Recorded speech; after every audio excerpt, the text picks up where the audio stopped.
سو خیر یہ ان کی انہوں نے پارلیمنٹ کو یہ اختیارات دیے. نیکسٹ تھنگ پارلیمنٹ نے بالکل وہ بات یونانیمسلی ایکسیپٹ کر دی کہ ہم پاکستان کا حصہ نہیں بننا چاہتے اور ہم ایک علیحدہ اسٹیٹ بننا چاہتے ہیں. ظاہری بات ہے پولیٹیکل تو میں ہو گئی.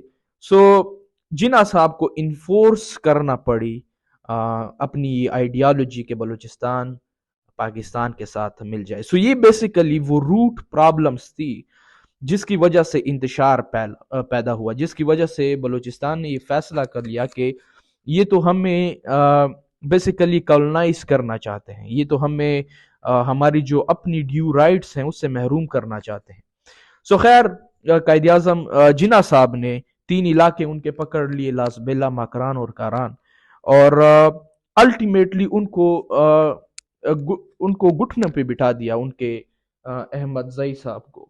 سو ظاہری بات ہے وہ اس فیصلے کے ساتھ ایگری نہیں کرتے تھے، لیکن چاروں ناچار ہو کر انہوں نے ایکسیشنز کے پیپرز کے اوپر دستخط کر لی اور بلوچستان آفیشیلی پاکستان کا حصہ بن گیا. سو یہ تھی ان کی تاریخ. اب ظاہری بات ہے جب اس طرح کی ایک سچویشن کریٹ ہوگی، ظاہری بات ہے ہر ایکشن کا ری ایکشن آنا ہوتا ہے. سو جو احمد زئی صاحب تھے ان کے بھائی تھے پرنس کریم جن کا نام تھا، انہوں نے اختلاف کرنا سٹارٹ کر دیا. انہوں نے صرف نہ اختلاف کیا بلکہ بندوقیں اٹھا لی اور ایک قسم کی گوریلا وار سٹارٹ کر دی پاکستان کے خلاف، اور چلے گئے افغانستان میں، انہوں نے پناہ لی اور وہاں سے اٹیکس کرنا سٹارٹ کر دی. خیر بات بڑھتی گئی اور الٹیمیٹلی انہیں یہ دکھائی دیا گیا، الٹیمیٹلی ان کو یہ بات ریئلائز ہوئی کہ ہماری اسٹرگل کا کوئی فائدہ نہیں ہے. ظاہری بات ہے ان کے پاس وہ نمبرز بھی نہیں تھے، ظاہری بات ہے ان کے پاس وہ کیپیسٹی بھی نہیں تھی، وہ ایک قسم کی جو فورس ہوتی ہے وہ بھی نہیں تھی. تو خیر مجبور ہو گئے اور انہوں نے ڈیل کرنا سٹارٹ کر دی کہ جی بس ہم اپنے بندوق پھینک رہے ہیں اور ہم آپ لوگوں کے ساتھ ڈیل کریں گے. سو یہ بات ہوئی، اس کے بعد اسے سزا ہوئی 10 سال کی اور یہ معاملات چلتے رہے. لیکن الٹیمیٹلی یہ ایک کنسنسس سٹارٹ ہوا بلوچستان میں کہ ہمارے اوپر انہوں نے قبضہ کر لیا ہے امورلی، یہ ہمارے اوپر انہوں نے قبضہ کر لیا ہے اور ہم اس کے خلاف کچھ نہ کچھ کریں گے، ظاہری بات ہے. لیکن خیر ٹائم گزرتا گیا، لوگ ایڈجسٹ ہوتے گئے، بعض لوگ ایگری کرتے، بعض لوگ نہیں ایگری کرتے، سرداروں کی حکومت تھی. لیکن خیر پرنس کریم کے بعد سب سے بڑا جو ایونٹ ہوا بلوچستان میں، ظاہری بات ہے جب آپ کسی ملیٹنٹ کے خلاف جب آپ ہتھیار اٹھاتے ہیں، اسٹیٹ ایک ایفرٹ لگاتی ہے، تو سویلین ڈیمیجز بھی ہونا سٹارٹ ہو جاتے ہیں اور اس سے نفرت مزید بڑھ جاتی ہے، کیونکہ ظاہری بات ہے ریپریشن لیڈز ٹو ایگریشن، یہ کامن سی فلاسفی ہے جس کو ہر ایک شخص جانتا ہے. سو خیر 1955 میں 1 یونٹ کا پروگرام آیا. 1 یونٹ جب آئی ہر ایک شخص نے اس کی خلاف اپنی آواز بلند کرنا سٹارٹ کر دی کہ یہ کس طرح کی بات ہے کہ آپ ان تمام تر صوبوں کو 1 یونٹ کہہ رہے ہیں اور تمام تر کی ریپریزنٹیشن، یہ تو پھر الٹیمیٹلی ہم پنجاب کے سامنے لیٹ رہے ہیں، الٹیمیٹلی ہم اپنی آئیڈینٹی گوا رہے ہیں. اس کے خلاف بہت سارے لوگوں نے اسٹرگل کی، احتجاج کی، لیکن انہوں نے بات نہیں مانی اسٹیٹ ہمیشہ وہی کرتا رہا. اور ایک بات یہ بھی اسٹیٹ کی طرف سے میں یہ ایک بات کہہ دوں کہ اسٹیٹ بھی کوئی ایسی ایکسپیرینس اسٹیٹ نہیں تھی، فوج بھی کوئی ایسی ایکسپیرینسڈ فوج نہیں تھی جس کو یہ سمجھ لگے کہ جی ہم یہ کام صحیح کر رہے ہیں، اس کے یہ بعد میں جا کے نتیجے نکلیں گے. وہ تو صرف یہ چاہ رہے تھے کہ جی اب چونکہ اسٹیٹ مل گیا ہے آپس میں، سو مزید ملیٹنسی کو ہم ایکسیپٹ نہیں کرتے، اور یہ لوگ چاہتے تھے کہ جی ہمیں اپنے ڈیو رائٹس ملے. سو یہ ایک قسم کا کانفلکٹ چل رہا تھا. بات آ کے پہنچ گئی مارشاء اللہ تک. مارشاء اللہ کے بعد نواب نوروز کے نام سے ایک شخصیت تھی جو کہ 85 سال ان کی عمر تھی، اور انہوں نے میجورٹی لائف انگریزوں کے خلاف لڑ کر گزاری تھی، اور ایک جانی مانی شخصیت ہے جس کے اوپر بلوچ لوگوں کو کافی فخر تھا اور ایک قسم کی یونٹی کا ایک سمبل تھے وہ نواب نوروز. سو خیر انہوں نے چونکہ یہ ڈیمانڈ کی کہ جی اس 1 یونٹ کو آپ ختم کریں، بات نہیں مانی گئی اور بات جاتے جاتے ایک گوریلا وار کی طرف بات چلی گئی. وہ پہاڑوں کے اوپر چڑھ گئے، جنگیں وغیرہ سٹارٹ ہو گئی، لوگ مزید معاملات خراب ہوتے گئے کیونکہ وہ لوگ پش کر رہے تھے کہ ہم کسی نہ کسی طریقے سے آزاد ہو جائیں، ہم کسی کے سامنے سبجوگیٹ نہ ہوں. سو وہ پہاڑوں کے اوپر چڑھ گئے، وہاں سے اپنی کاروائیاں جاری رکھی. ظاہری بات ہے ملٹری کو بھی اس سے نقصان ہوئے، عام سویلین کو بھی اس سے نقصان ہوا، اور جو ان کے ملیٹنٹ گروپ تھے اکارڈنگ ٹو دا اسٹیٹ ان کو بھی نقصان ہوا. سو خیر ان کو ان سے یہ بات کی گئی کہ جی ہم آپ کے ساتھ کچھ نہ کچھ ریلیکسیشن کر لیں گے، ہم آپ کو معاف کر دیں گے، آپ اپنے یہ جتنی بھی باتیں ہم وہ ان کے ساتھ ایگری کر لیں گے، آپ نیچے آ جائیں، اس وار کو ختم کریں. انہوں نے بات نہیں مانی تو پھر ان کے کزن تھے، ان کے ہاتھ میں قرآن مجید دیا گیا کہ جی آپ ان کو قرآن مجید کی قسم اٹھا کے دے کہ جی اسٹیٹ جو ہے نا مزید آپ لوگوں کو سبجوگیٹ نہیں کرے گا، آپ کی باتوں کو مانا جائے گا اور ہم اس کے اوپر ڈسکشن کر لیں گے مل بیٹھ کے. سو خیر وہ پہاڑوں سے نیچے آئے، جیسے ہی نیچے آئے اسٹیٹ نے انہیں پرزنر بنا دیا، ان کے دو قریبی ساتھیوں کو پھانسی کے اوپر لٹکا دیا اور ان کو عمر بھر کی سزا دے دی. اس سے مزید ریوولٹ بڑھا، اس سے مزید لوگوں میں بلوچ یونٹی بڑھنا سٹارٹ ہو گئی کہ یار یہ پورا اسٹیٹ ہماری بات کو ایکسپٹ نہیں کرنا چاہتا، ہم سے ڈپلومیٹکلی بات نہیں کر سکتا، ہمارے اوپر فوراً لیبل لگا دیتا ہے کہ جی تم لوگ ٹریٹرز ہو، غدار ہو، حالانکہ یہ ہمارے ریسورسز یوز کر رہے ہیں. سو خیر بات بڑھتی گئی. اور ایک بات میں یہاں پر کہہ دوں کہ ہماری سوسائٹی میں اس بات کو کافی طول دیا جاتا ہے کہ جی کوئی بندہ ایگریسو ہے نا تو اس کو بڑا لوگ مانتے ہیں کہ جی بندہ غصہ کرتا ہے، بڑا کمپیٹیٹیو ہے اور ایگو کو ہمیشہ پروٹیکٹڈ رکھتا ہے، اوروں کے اوپر اپنی ایگو کو مسلط کرواتا ہے. لیکن میں سمجھتا ہوں کہ یہ انتہائی احمقانہ قسم کی بات ہے، کیونکہ میرے سامنے جو سب سے ایک اٹریکٹیو خوبی ہوتی ہے کسی بھی لیڈر میں، کسی بھی سچویشن میں، وہ ہے کسی شخص میں ڈپلومیسی ہو، بغیر غصے کے، بغیر ڈس ایگری ہونے کے آپ کسی کے ساتھ ایک معاہدہ کر لیں، اپنی بات اس کو منوا دیں اور جس سے آپ کا بھی فائدہ ہو، اس شخص کا بھی فائدہ ہو، ایک بیچ کا راستہ نہیں. یہ سب سے ایک اٹریکٹیو کوالٹی ہوتی ہے کسی بھی شخصیت میں، کسی بھی ادارے میں. لیکن ظاہری بات ہے چونکہ اس وقت ملٹری کا دور تھا اور ملٹری صرف اور صرف چیزوں کو فتح کرنا جانتی ہے، چیزوں کے لیے مرنا اور مارنا جانتی ہے. سو ظاہری بات ہے جب پولیٹیکل ایک ایسی اسٹیٹ نہیں ہوگی تو کرمبل کریں گی بہت ساری چیزیں، لوگوں کے سامنے انتشار مزید بڑھے گا، لوگ آپ اپنے لوگوں کو اپنے لوگوں کے خلاف کریں گے اور ایک قسم کی نیشنلٹی کی ہوا آپ اسے دیں گے جو کہ کافی مسئلہ بن جاتا ہے. خیر سو یہ باتیں ہوئی، مزید ایک قسم کی انسرجنسی ہوئی بلوچستان میں اور مزید لوگ مارے گئے، مزید یہ ریوولٹ بڑھتا گیا. اب بڑھتے بڑھتے یہ بات آ گئی کہ بھٹو صاحب کا دور آ گیا.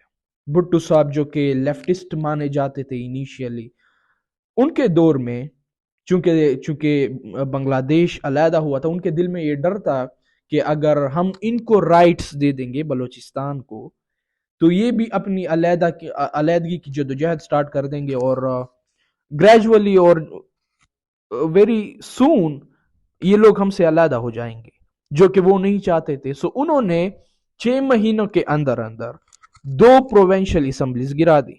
جب گرا دیں کیا آپ نے اسمبلیز بھی گرا دیں تو لوگوں میں مزید اشتعال پیدا ہوا کہ جی آپ ہم سے تو جو ہمارا ملیٹریلی ایک سٹرگل تھی آپ چلو اسے لیبل کر دیں جس طریقے سے بھی آپ لیبل کر، لیکن آپ نے ہم سے ہمارا ایک پولیٹیکل رائٹ چھین لیا.